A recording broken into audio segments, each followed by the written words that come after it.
Someone like you, a black man, even if you're wearing $1,000 suit, in our eyes, you're still just an outsider, poor and out of place. Scattered laughter echoed briefly, quickly stifled by a facade of politeness, but eyes don't lie. It was the cold stare of those who believed that a white shirt, slicked back hair, and the right skin tone lineage were enough to decide who held power in a room. Tyler heard every word, every glance. He didn't react, but the way he stood, back straight, collar sharp, hands still showed he knew exactly who he was. And even more, he knew they didn't want him there.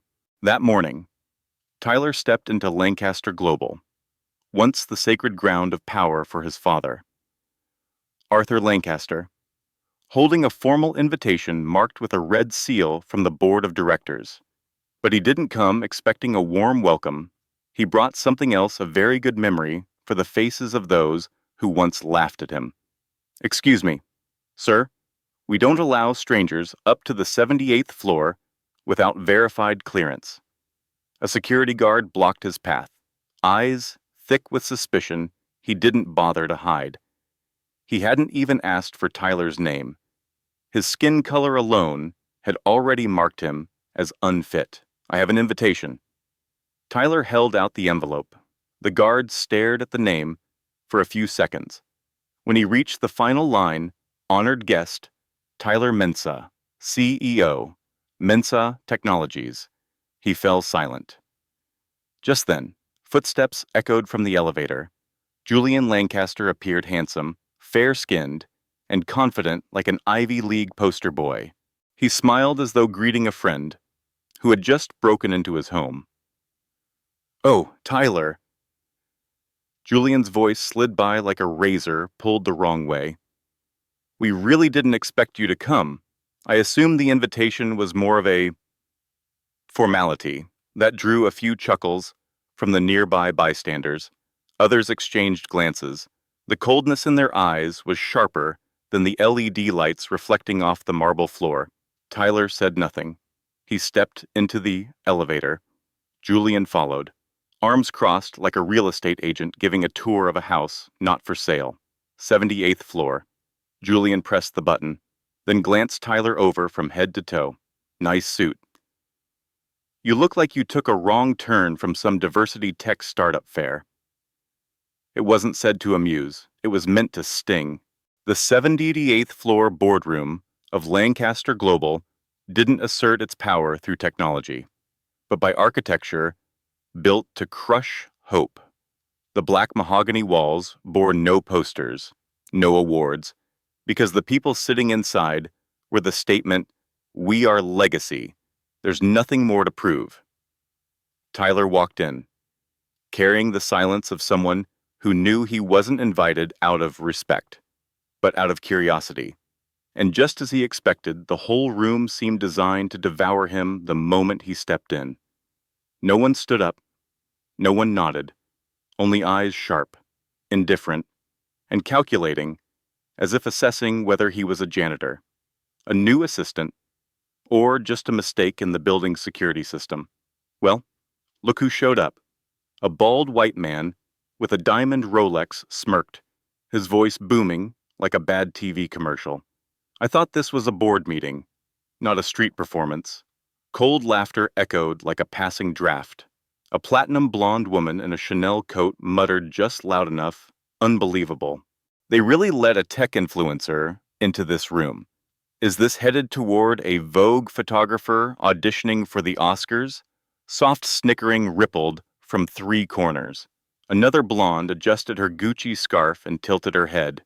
"No, you're mistaken. I heard he's the CEO of something, what was it? Sustainable AI. Seems like everyone's inventing flowery names for half-baked startups these days." Still, Tyler kept walking. His dark gray bespoke suit held its perfect form with every step. He didn't flinch. But that didn't stop the crowd from continuing their verbal crucifixion. Tyler Mensah, Ronald Crestridge, CFO, sat at the center of the boardroom table. He didn't look at any paperwork, and didn't even bother hiding his displeasure. We acknowledge your presence. But, to be clear, this is not an official shareholders meeting. Tyler pulled out the red-sealed envelope and placed it in front of him. I'm here on an invitation from the board itself. As the CEO of Mensah Technologies, one of the first AI companies to break into the Fortune Top 100, within 4 years, I believe I have every right to be in this room. Silence for 3 seconds, then a snide chuckle. Oh, how adorable. A man with gold-rimmed glasses, the group's head of strategic investments, tilted his head slightly. I admire your confidence. It's very TED Talk. Inspirational. Really? A middle-aged woman to his left chimed in, her voice like a suburban FM news anchor. Your success out there is truly impressive, Tyler. But we all know in rooms like this, the real game isn't about stock prices or headlines. Near the end of the table, a gray-haired man sniffed, "Don't misunderstand us. Mr. Mensah, we don't discriminate. We believe in tradition. And in the tradition of Lancaster Global, there has never been precedent for someone entering through the front gate." Julian now stood arms crossed, face feigning calm like a fireman watching a spark. His voice poured fuel, Tyler. I truly think you're a smart man. Mensah Technologies, innovation funds, your Davos speech, I've seen it all. But you already have the world out there. So why fight for a seat in a house that was never built with room for outsiders? Tyler remained silent. But his eyes, once calm, now brimmed with the kind of silence that has an edge. He looked around the room, eye to eye. Then, a man by the door dropped the line, "Maybe he's here to find the father who never claimed him." The room went still. No one laughed, because shame in that moment stopped being a joke and became a weapon. Tyler still said nothing, but his gaze landed on Julian, the only one still smiling. And then Julian lowered his voice, just enough for the whole room to hear Tyler. Maybe you've made millions.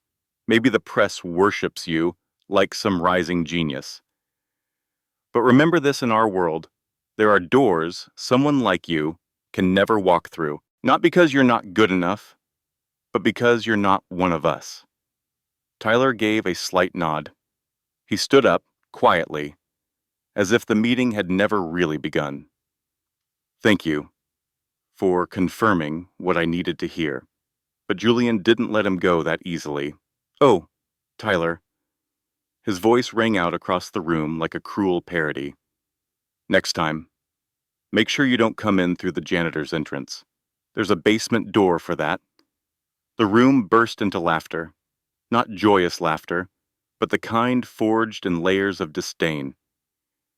Tyler didn't speak. He simply lowered his head, not in submission, but to stare directly at the hairline crack forming in the marble beneath his feet, the crack of insulted dignity and of fury quietly blooming. He didn't retaliate, but he would never forget. 3 days later, in the top-floor office of Mensah Technologies, where reinforced glass walls offered a full view of the city skyline, a small silver USB lay at the center of a black glass conference table. Not a speck of dust, not a single fingerprint. So perfectly placed, it looked as if it had dropped from another world, carrying fragments of memories never meant to be spoken. In front of Tyler was a collection of what remained of the truth-encrypted voice recordings once buried deep within Lancaster's internal servers. Log files, deleted manually but not completely, scanned copies of old wills, ink smudged, paper corners singed as if someone had tried to destroy them. And on the very top, a yellowed piece of folded paper, its edges worn, the handwriting delicate but slightly trembling, from Janice. If you truly want to reclaim your name, start with what he once tried to bury. Tyler sat in silence. The reflection of the building opposite gleamed in his glasses. On the screen before him, an audio recording played no music, no effects, just a voice. Chilling in its familiarity, Abina, if Tyler ever comes back, give him what I owe my son. His name will always be Tyler Lancaster. Tyler didn't blink. His face showed no expression, but his palm clenched tight. That voice deep, slightly hoarse, deliberately belonged to Arthur Lancaster. The man who had stepped past his life as if he were a misplaced shadow. It wasn't about legacy. It wasn't about money. It wasn't about inheritance. It was about a name, the thing that defines a person, the thing that had been denied, the thing torn from his birth certificate. Tyler removed his glasses. His eyes no longer held the sharpness of a CEO, but the quiet of a child who once stood outside a funeral fence, staring at a coffin he wasn't allowed to mourn. He pressed play again. The audio played once more, but this time, he wasn't hearing it with his ears. He heard it through every misnaming in every boardroom, through every awkward glance when someone slipped Tyler Lancaster. Oh, sorry. The door opened softly. Linda, head of legal at Mensah Technologies, entered, holding a folder over 300 pages thick. We've completed verification of all documents from Ms. Janice, she said, placing it on the table. The signature is authentic. Dates match. This file was supposed to be submitted in 2002, but it never left Arthur's personal safe. Tyler flipped to the first page. The bold, typewritten heading punched out by an old typewriter read Personal Asset Transfer. Unpublished addendum. Tyler Mensah. Provisional heir. His hand trembled slightly, not out of surprise, but because what he needed had just been confirmed. What about the video, he asked. Linda nodded. Original footage, recorded March 17, 1998. Time-stamped. Arthur's biometric fingerprint is embedded at the end. He manually triggers the authentication sequence. It's indisputable. Play it, Tyler said. His voice wasn't loud, but it was sharp, like a blade freshly honed. The screen faded to black. Then, grainy VHS footage appeared, the frame jittering slightly. Arthur Lancaster sat in a study, gray-haired, a glass of brandy at his left hand. If I'm no longer here, I hope someone has the courage not to let everything die with me. Tyler has the right, because he's my son. I trust him. A blink, a nod, then black screen. Linda exhaled. We have everything. Tyler said nothing. He looked out the glass wall. The evening sky burned a deep bronze. The setting sun filtered through the skyscrapers, casting a pale glow across his face like a scar that never faded. 3 days ago. They laughed in his face. 3 days ago. They called him a janitor who wandered in by mistake. 3 days ago. He walked out of a room full of power, and not a single person stood. Prepare an announcement for me, Tyler said quietly. No press conference, no statement. I want a real stage, a place where every face that laughed at me has to sit under the lights. Linda looked at him, slightly taken aback. You mean? Tyler nodded. The Lancaster Annual Gala. They invited me, didn't they? I'll go. He smirked, and this time, I'm walking through the front door. Crystal Hall, once the backdrop of million-dollar handshakes, smiles steeped in aged liquor, and the slow-burning beginnings of global financial manipulations. Tonight gleamed like a runway for power. Inside, a full orchestra began the overture. The violins stretched the space into a cinematic score, setting the stage for the lead actors to make their entrance. Julian Lancaster, as always, led the procession. Bespoke tuxedo from France, Italian leather shoes polished to reflect the chandelier lights. That infuriatingly confident smile is the kind only worn by someone who believed he controlled not just the spotlight, but the very sound waves in the room. His opening speech had been rehearsed, word for word, over dozens of mirror sessions. Ladies and gentlemen, tonight is not a party. It's a message, a reminder that legacy belongs only to those born to carry it. And in his mind, Tyler's name was never on that list. Tyler arrived late, not rushed, no need for an announcement.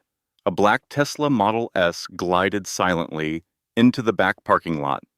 No chauffeur, no escort, just him, alone, before stepping in. He adjusted his cufflinks. The deep navy suit he wore wasn't designer. He entered the main hall. The revolving door turned slowly, like a stage curtain rising. The room froze just for a second. No one was surprised. Everyone knew he would come, but everyone believed he would lose. Well, look who decided to come down from the mountain, whispered an investor. I bet he still thinks this gala is some tech team building event. Let's hope he remembers there's no PowerPoint segment at galas. Tyler walked past familiar silhouettes, the same faces who rejected his investment pitches in 2017. The ones who posted, #support Black founders, but never once said his name. He didn't look at anyone. He just walked straight, steady like he already knew each stone beneath his feet, every step leading to a point of no return. Julian saw him from across the hall. He didn't flinch, just lifted his wine glass and smirked, as if to say, "Welcome to the symphony, tone-deaf guest." Julian carried on, pretending nothing had happened, and in this chaotic age of modern technology, I believe we need more preservers than disruptors, fewer $100 million startups, propped up by the media and undone by reality. Tyler took a sip of water, and then just as Julian neared the grand finale of his speech, timed to trigger a prearranged wave of applause, Tyler stepped forward. No invitation, no announcement, no one dared stop him. Each footstep struck like a metronome, not fast, but heavy enough to silence the room. Julian halted mid-sentence, like a signal had been cut. "Tyler," he said, still holding the mic. "I don't think this is the time or place to—" "It's not my stage," Tyler replied. Still not fully on it. "It's his." Tyler raised a hand, a simple motion, nothing theatrical, but the entire room dimmed, as if someone had unplugged its certainty. Behind the stage, the massive LED screen lit up. A video began, no need for context. Grainy frame, VHS quality. An old man sitting before the camera, voice cracked with age. "Abena, if Tyler ever comes back, give him what I owe my son. His name will always be Tyler Lancaster." The room went numb. The sound from the projector sliced the silence like razors over glass. Julian turned to the AV crew, shouting, "Turn it off, shut that video down." But the techs didn't move. They had their instructions from Tyler. And then the voice played again. "His name is Tyler Lancaster, and if anyone denies that, they are stealing my honor." At that moment, an older woman stepped forward, slightly hunched, but each step certain.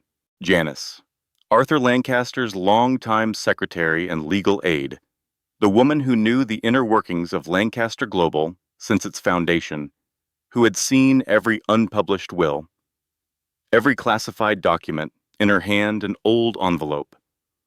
"The wax seal is still intact.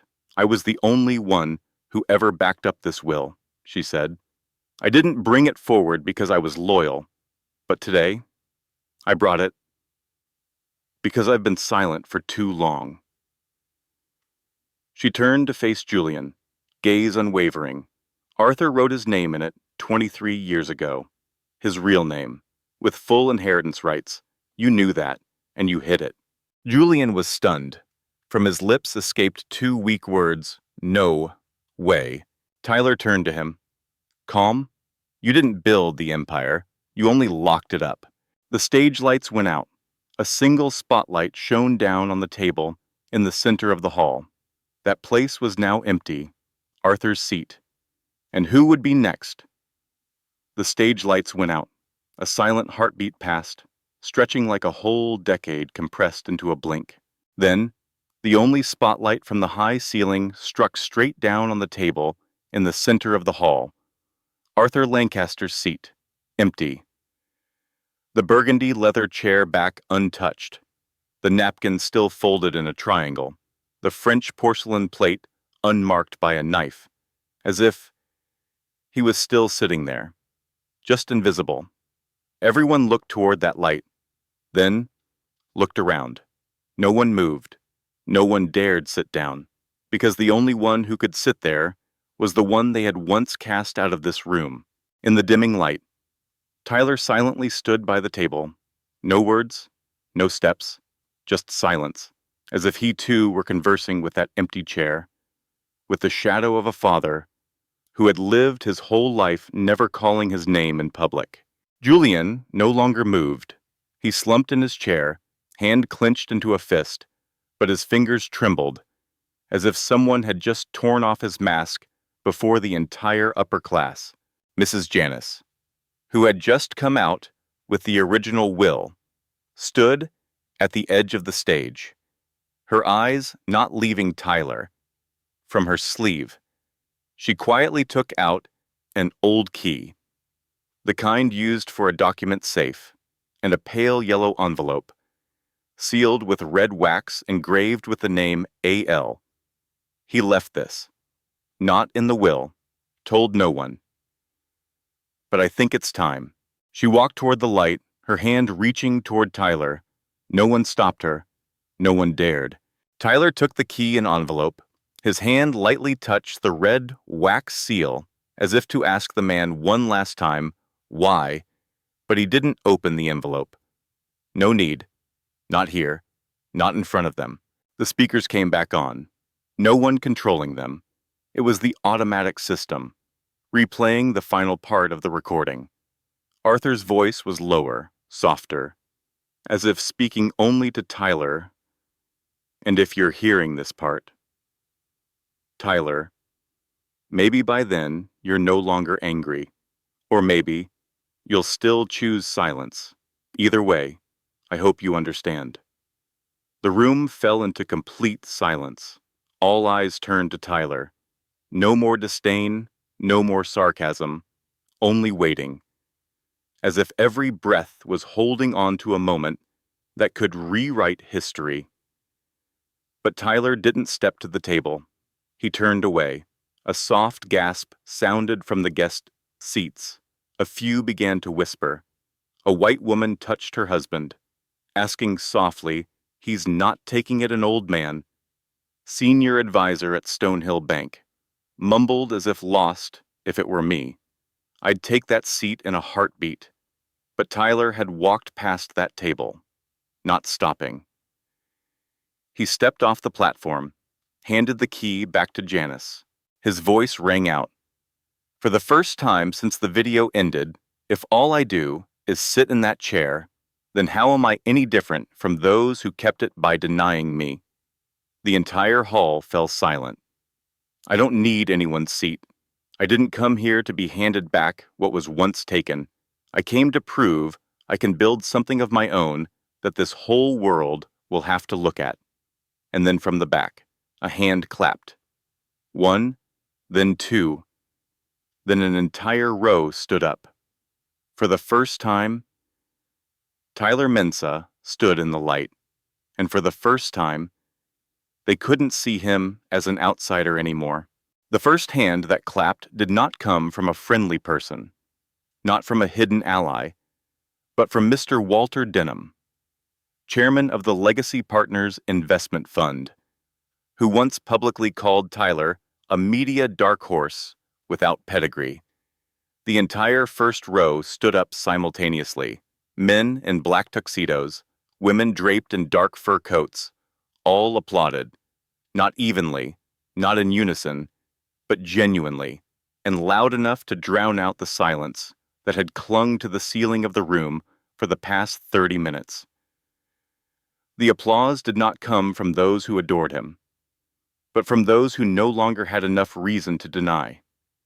Julian still sat there, His body was unmoving, but his gaze seemed to shatter, piece by piece, the confidence he had built for 10 years was being peeled away, not by scandal, not by legality, but by something he could not control: the crowd's reaction. Tyler did not look at Julian. No need, because everything had been said, not through argument, not through accusation, but through a truth so clear no one could reverse it. Mrs. Janice stepped off the stage, approached Tyler, her voice hoarse but firm. "You could choose to keep this will, present it in court, request the right to run Lancaster." Tyler gave a slight nod, but did not take the copy. He looked straight into her eyes, asked a question no one expected. "Why are you giving it to me only now?" Janice was silent for a few seconds, then said, "Because I once thought silence was a way to protect Arthur's reputation, until I saw you walk out of that boardroom that day, empty-handed, humiliated in front of dozens of people, and still walk away with your back straight. I no longer believe in reputation, Tyler. I believe in someone who dares to take responsibility for it without having to cover it up." In the middle of the gala, the atmosphere completely changed. The media, who initially only came to photograph celebrities and record cliché speeches, now swarmed toward Tyler. A CNN female reporter pulled out her phone, muttering, "This is no longer a gala. This is a rewriting of the lead role." A financial reporter asked loudly, "Tyler, do you intend to take over Lancaster Global, or will you launch an investigation into Julian Lancaster?" Tyler looked around. A circle of people surrounded him where 3 days ago there had only been disdainful glances. Now there were questions, cooperation proposals, business cards being handed out with trembling hands. He raised his hand to stop them, said nothing to the press, just turned toward the microphone, where he had stood in silence for the past half hour.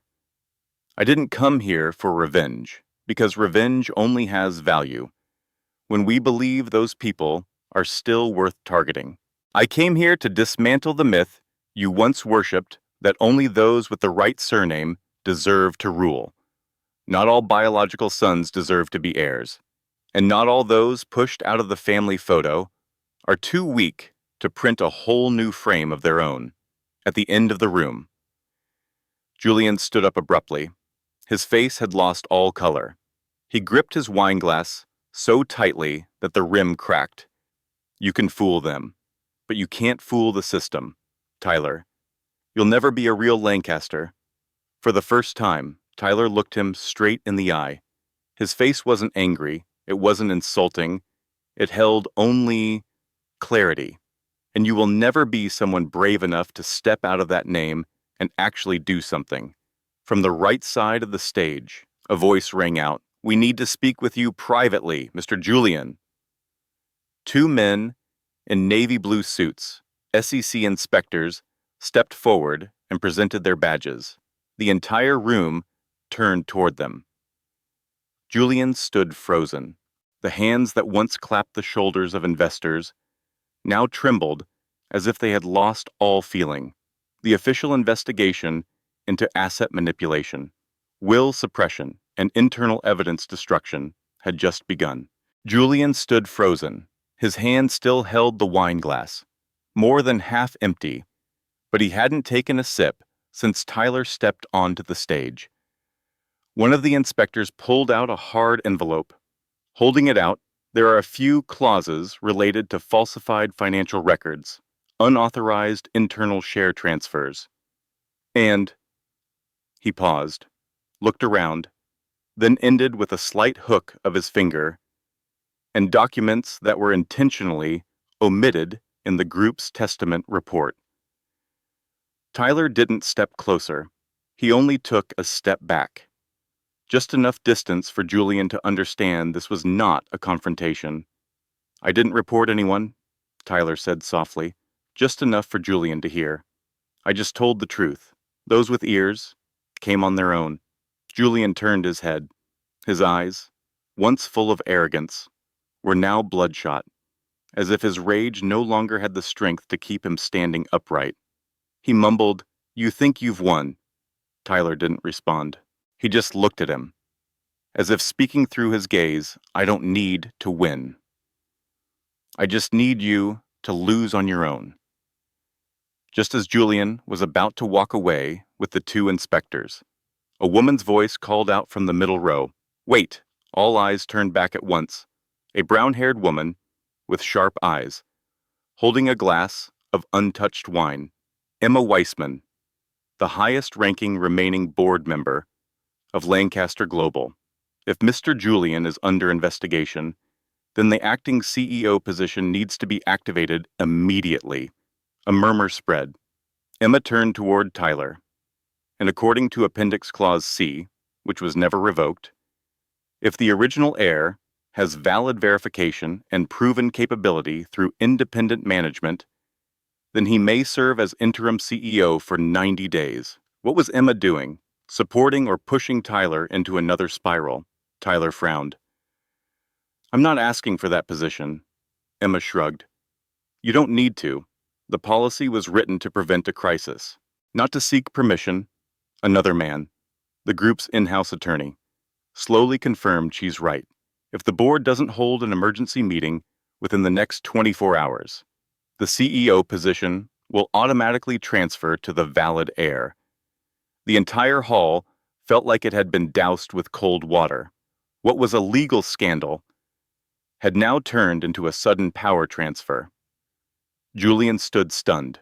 From under investigation to losing the seat took less than 10 minutes, and Tyler, he stepped off the stage. No cheers, no music, only eyes following him, chaotic, curious, afraid, and the most dangerous of them, hopeful, while everyone was still in turmoil. Emma quietly approached Tyler. She spoke softly, her tone almost bare. "Don't think I'm on your side. I only know one thing: Lancaster stock just dropped 8.2% in the past 24 hours. If you make it rise again in the next 30 days, I'll be the first to vote for you to keep that seat permanently." Tyler looked at her. "And if I don't?" Emma smiled. "Then I'll be the first to press the button that kicks you out of the very legacy you just reclaimed." He hadn't even sat in the chair yet, and someone was already planning to rip it from his hands again. Tyler stepped into the executive boardroom the next morning. The transparent glass wall behind him exposed a full view of the city under the morning sunlight. But no one in the room looked up. Not a single one. 12 board members. 12 pairs of eyes fixed on the documents in front of them, as if his presence were a design flaw in the blueprint. Emma sat at the head of the table, pen in hand, tapping rhythmically like tapping on Tyler's nerves. She was the first to break the silence. "We may begin," temporarily acknowledging Mr. Mensah's position as CEO for 90 days. The word temporarily rang out like a legal trap. A white-haired man spoke up before proceeding. "I propose adding a competency condition. Tyler will have to manage the restructuring of the East Asia branch, which just posted a $120 million loss last quarter." A blonde woman with glasses continued, as if pre-coordinated, and during that period, "We will temporarily restrict system-level access to confidential documents." Tyler nodded, unfazed. He was far too familiar with receiving half the power, seasoned with tons of administrative paperwork. "I agree." Emma smirked slightly, unclear whether out of satisfaction or disdain. Mid-meeting, the secretary entered with an internal fax. Emma glanced at it, then slid it toward Tyler. "It seems our Tokyo branch just had a situation. The CFO has suddenly requested an extended leave of absence for personal reasons. That position must be filled within 24 hours. Any recommendation?" "Mr. Mensah?" Tyler didn't look at the document. "Yes." The entire table paused. Someone murmured. "You already have someone." Tyler looked up. "I've never walked into a battle without someone behind me, ready to carry the flag." One day later, Tokyo, Lancaster East Asia headquarters. The meeting room on the 31st floor was full of serious and tense Japanese staff. A tall, slim man with slicked back hair was waiting for the newly appointed person from the main headquarters. The door opened, and stepping in was a black woman, wearing a light gray long coat, round glasses, carrying a document case and a file folder. She stopped in the middle of the room. "I'm Nadia Mensah. From today, I will be your new chief financial officer in New York." Tyler received a video call at midnight. On the screen appeared Nadia's face, the cold light from Tokyo softly reflecting off her silver-rimmed glasses. "Done." He nodded. "Thank you." Hold that position firmly and lock every virtual withdrawal path, including those so-called emergency funds. Nadia raised an eyebrow. "You think they'll fall into the trap this fast?" Tyler didn't answer right away. He just looked out the window, the city outside like a giant financial web. "Emma didn't mention Tokyo just to test me. She's using me to block the others, but secretly hoping they'll trample me to death." At Lancaster headquarters in New York, the next morning. The board meeting continued, but this time, Tyler no longer sat still. He presented a 3D map analyzing the flow of black money from the East Asia branch to a chain of non-profit funds with offices in Zurich. Emma squinted. "Where did you get this data?" Tyler didn't answer immediately. He just looked at a name on the screen, Omnikine Initiative, a fund Emma herself once advised for 6 years ago. Emma looked at Tyler, and for the first time, she didn't smile. She saw a man who was no longer standing at the threshold, but stepping deep into the lair and lighting up every dark corner. Emma said nothing.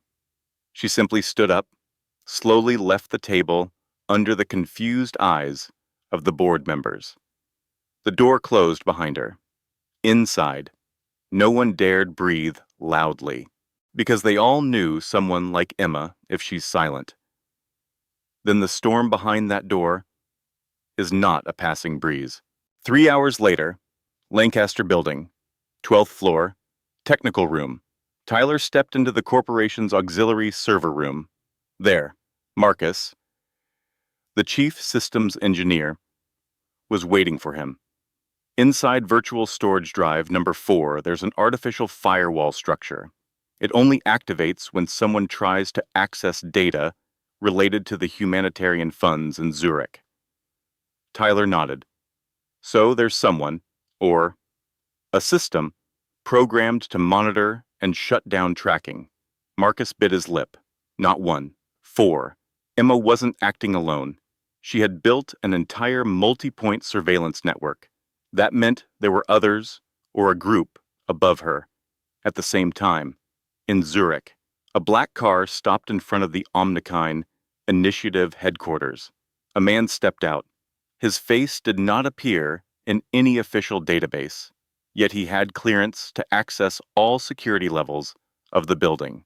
He said just one sentence: "We need to erase all records at Node B5 immediately."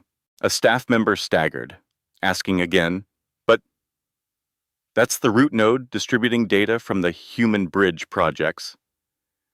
The man simply smirked. "Exactly. This network wasn't created for charity. It was built to conceal something even bigger." In New York that evening, Tyler alone in the office. He was rewatching an old video sent by Nadia from Tokyo, a recovered camera clip from 2016. The angle was blurry. In it, Arthur Lancaster, his father, entered a sealed room and placed a document bag on the table, along with a deep, cold sentence: "If things go beyond control, use this to clean up all traces." On the other side of the table was a man, the very one who had just appeared in Zurich. No name, no title. Tyler paused the frame. "Who are you?" he whispered. The name Lancaster didn't just hide a son. It hid an entire chain of financial laundering transactions under the guise of saving humanity. One day after the third board meeting, Emma was still present, but this time, she was accompanied by a stranger dressed like a lawyer, holding a thick file folder. We request that the board vote to re-evaluate the executive eligibility of Tyler Mensah based on evidence indicating unauthorized access to internal, decentralized data. A wave of murmurs broke out. Tyler stood up. I have the right to review the cash flow directed toward an organization once registered under this corporation. Emma didn't blink. And you did that without going through any of the decentralization committees. Tyler clenched his fist. I won't step down, because I didn't come here to survive. I came to end something you've let go on for far too long. After the meeting, a message was sent to Emma's phone. No name, just one line, letting him continue, will bring down everything, including your part. Emma looked at the screen, silent. A moment later, she entered a private room, opened a safe, took out an old photograph. In the photo, Arthur Lancaster standing next to a black woman with eyes very much like Tyler's. Emma muttered, I told you. Don't let him come back. The photo lay still on the table, like a blade turning over the past. Emma never intended to keep it, nor to let anyone see it. But at this moment, the eyes of the woman in the photo, Tyler's eyes seemed to stare through the glossy coating. Through every wall Emma had built over the years, she picked up the phone, dialed an unnamed number. Activate protocol, lockdown level 3. All data related to the Human Bridge, New Horizon, and Beacon Archive funds must be fully transferred to a new encryption route. The voice on the other end hesitated slightly. How deep do we clean? Emma closed her eyes. To the root, meanwhile. Tyler had arrived in Tokyo, not to hide, but to meet the only person who had ever worked directly with his mother, a scientist who once led the biomedical research lab under Lancaster's charity-funded program. His name was Dr. Kenji Takashi. Meeting at a small tea shop in Harajuku, Tyler placed a color-printed document on the table, decoded from the data he had reclaimed. You used to work on the Gene Shelter project. Right, Kenji looked at him, slightly hesitant. That project was shut down in 2015. Tyler turned to the second page. It was a DNA test report, signed by Abena Mensah, and one detailed blood sample, K01, was under special control by Arthur Lancaster. Kenji clenched his hand. She never left the lab, because she was the foundation for creating the very technology they sold to the world as life-saving. They called it the sustainable genome, but in reality, Tyler cut him off, his eyes reddening. They locked up my mother to create a product. Kenji did not deny it. Abena wasn't just Arthur Lancaster's secret lover. She was the foundation for the entire legacy Lancaster used to build his empire. A biological hostage, stripped of her right to be human. 3 days later, a surprise press conference was held at the headquarters of the International Human Rights Organization. Tyler stood at the podium. Behind him, a screen projecting documents, photos, certificates, and DNA test results.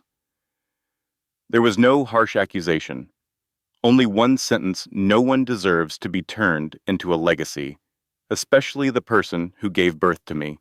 Social media exploded. The name Abena Mensah became a global trending topic.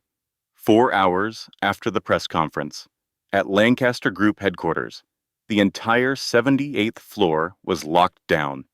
Emma stood in front of the emergency conference screen, eyes fixed on the media analytics chart. The red line of the trust index was plummeting. By the minute, major shareholders began dumping their stocks. Strategic investors like Centurion Bank, Ellington Fund pulled out of scheduled contract signings. The hashtag Abena was the core. just past 80 million shares, a trembling assistant reported. The European Union's investigative body has scheduled a formal inquiry into the gene shelter program. Emma gripped the armrest tightly, her nails digging into the leather. She said through clenched teeth, "I don't care about public opinion. Purge all remaining internal data, move all project personnel to isolated zones, and erase every trace before the year 2010. Another assistant hesitated. "Ma'am, the human rights organization's lawyer has formally requested public access to the profit distribution reports from the Human Bridge Fund." Emma's voice turned icy. "Who signed a contract with them?" Tyler Mensah. At the same time, Tokyo. Tyler sat in a closed meeting room at an international tech law firm. On the table lay a thick file labeled Project Exodus. Confidential release plan. A Japanese female lawyer stood up and gave a slight nod. "We've verified the legality of all the data. If you want to release Exodus, you'll need to go through 3 steps. First, submit the file to the Scientific Ethics Committee. Next, register the declassification at an intergovernmental level. And finally, provide evidence that the Lancaster administration used research derived from a coerced individual." Tyler pressed his lips together, his eyes glowing. "I don't need their permission. I just need to make it undeniable." He stood up, taking out an encrypted hard drive that contained not only documents, but also a series of witness interviews, lab journals, and a final message from Abena Mensah herself, before she disappeared completely from the Global Biological Registry in 2015. Meanwhile, Lancaster's internal structure began to fracture. A board member, Lady Gainsbury, suddenly announced her withdrawal from the Lancaster Foundation. "I can no longer be part of a system that built its reputation on exploiting minority women," she stated on a talk show. The Lancaster system began to leak.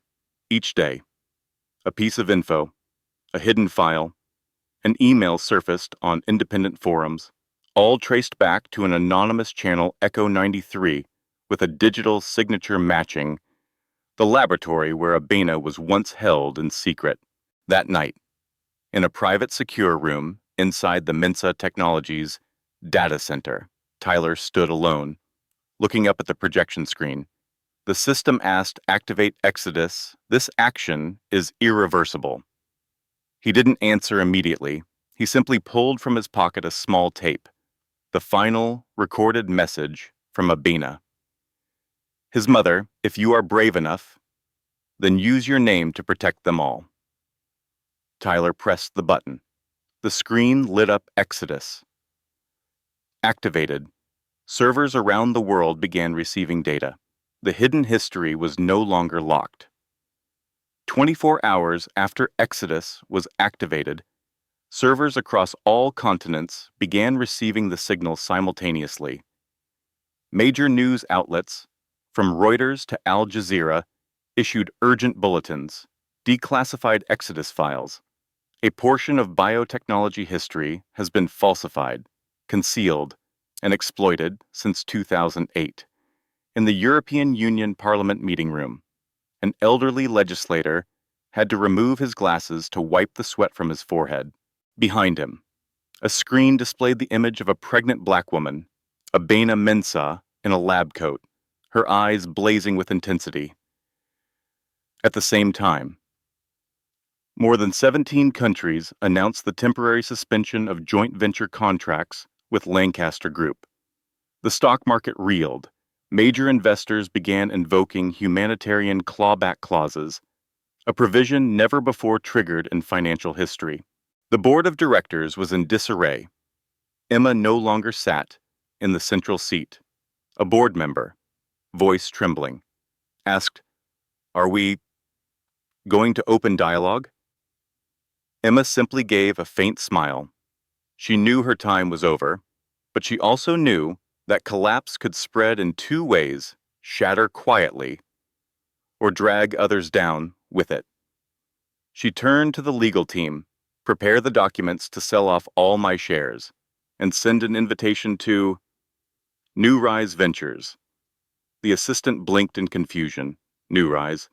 Isn't that? Emma nodded. Yes, Tyler's fund. A new research center rose on the old site of the Lancaster Laboratory in Africa. The sign at the gate read, Abena Foundation for Ethical Innovation.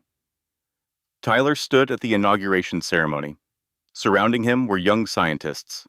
Black, Asian, white, it didn't matter. There was only one criterion: they had once been pushed out of the old system. A journalist asked, "Do you think a center like this can change the landscape of global research?" Tyler smiled. His eyes held no anger, no pride, only depth.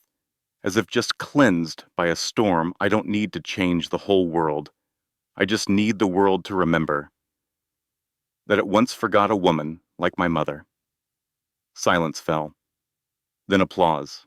Not the kind of applause for the show, but the kind from people who had finally seen someone stand for what's right. That evening, in his new office, Tyler received an unmarked envelope. Inside was only a sponsorship contract. The sender, Emma Lancaster. At the bottom of the contract, nothing except a handwritten note: I once protected the legacy of another man.